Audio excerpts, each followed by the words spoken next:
So our next storyteller is not a stranger to this area. You might have seen him sitting there this morning. And for a long time, he would preach from a pulpit about like that in a church a couple miles away, just over the river. So Michael Otte, would you please grace us with your story about drawing near on Christmas?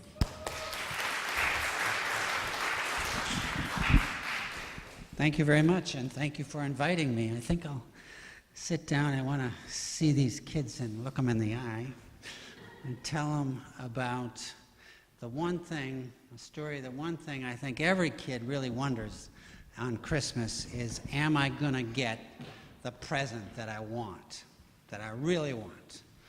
Sort of a, can you really trust Santa or parents or whoever buys presents? Well, children, young and old, a long time ago, before Amazon.com, there was something called the Sears and Roebuck catalog. It was a really big, fat, thick catalog, and in it was everything that Sears and Roebuck sold in their stores.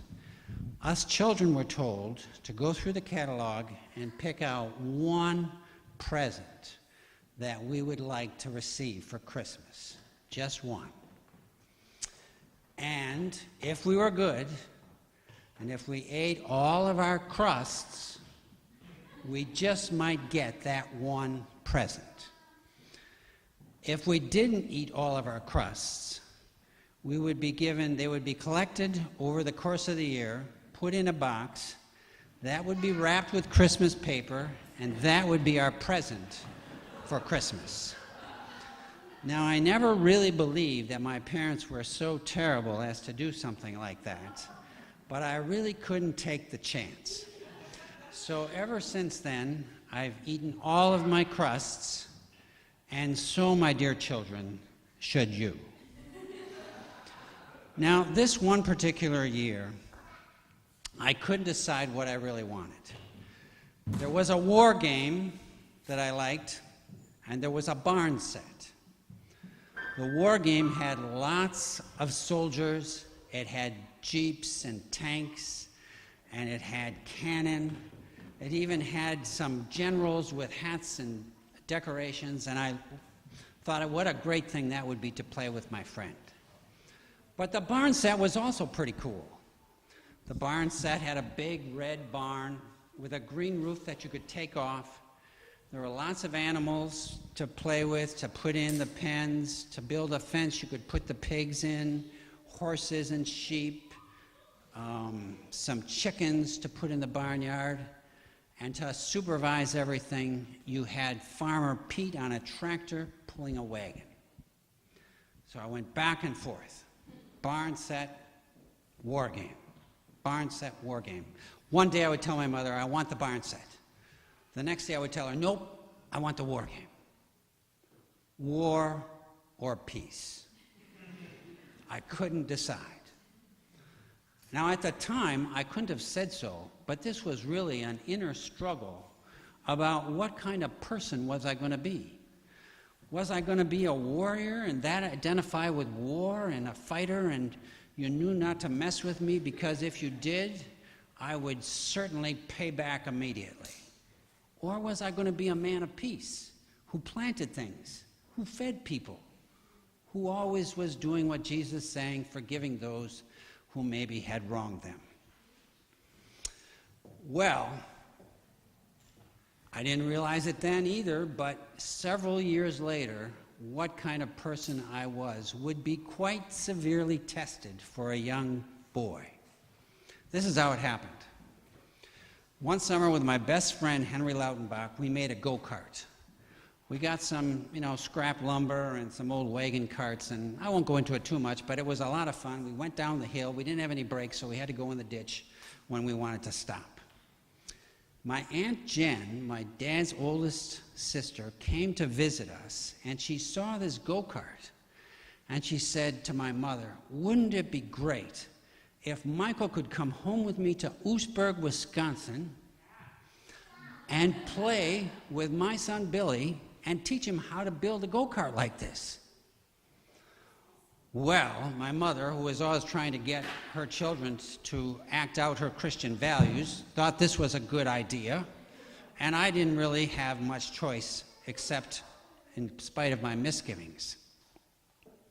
So off to Sheboygan I go to spend two of the most miserable weeks of my life. You see, Billy was a bully. 2 or 3 years older than I was, about 20, 25 pounds heavier. He was the meanest person I'd ever met. Let me tell you just how mean he was. The first night we were having dinner with his family, his mom and dad, his older brother and him, and I was, of course, on my best behavior. I asked him to pass the butter. When I reached for the butter, Billy jammed the soft butter into my fingers.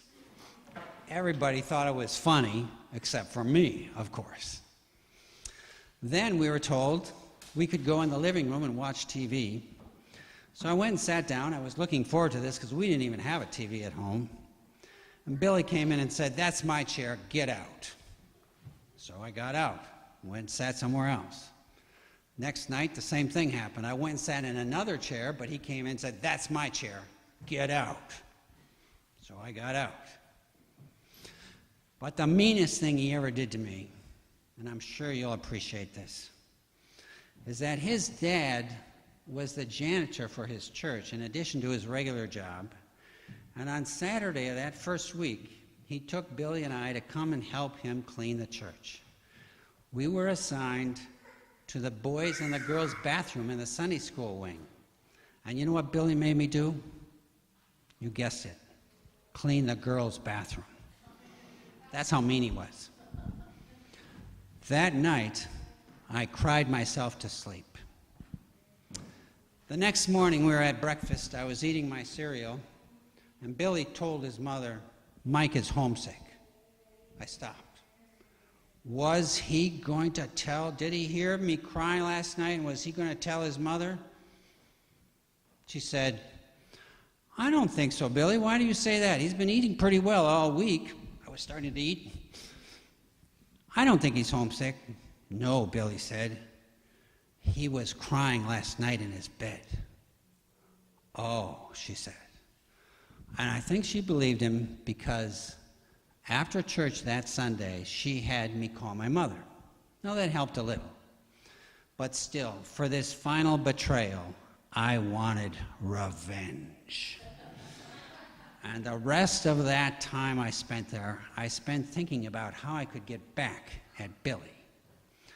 The only idea I really came up with is we used to go to the railroad tracks when I was playing with him, and we would crawl through a wire fence, a barbed wire fence, and although I could slip through quite quickly, easily, he was kind of a chubby guy, and he would sometimes struggle with that. I thought, if he only gets stuck in the barbed wire fence, I can go up to the tracks, get some stones, and throw them at him. But for some reason, I didn't think this would work out too well, and he never got stuck in the fence.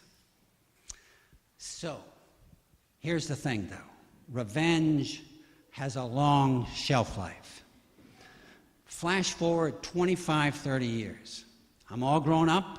I have a family, my wife, my 2 children. They're about 7 and 10. And we're going around the Lake Michigan again from Michigan with my parents to this Otte picnic, which is why my parents picked me up earlier, too, when I was a kid. And I'm telling my kids about mean Billy the bully. And they think it's hilarious. And they say to me, "Well, Dad, what if you see Billy at the picnic? What are you going to do?" And I said immediately, "Well, I think I'll go up and I'll kick him in the butt." But I didn't say but. They said, "Go, Dad." But you know, Billy must have heard I was coming, because he didn't show. But I often wonder, what would I have done if he was there? Would I have gone up and made peace with him and reconciled and forgiven him and talked about how funny it really was that he pushed my hand into the butter? Or would I have been hostile and avoided him? I wonder what I would have done. Now, what did I pick? The war game or the farm set. I wonder. I also wonder what kind of person you're going to be. A person of peace or a person that's a warrior. Thank you for listening.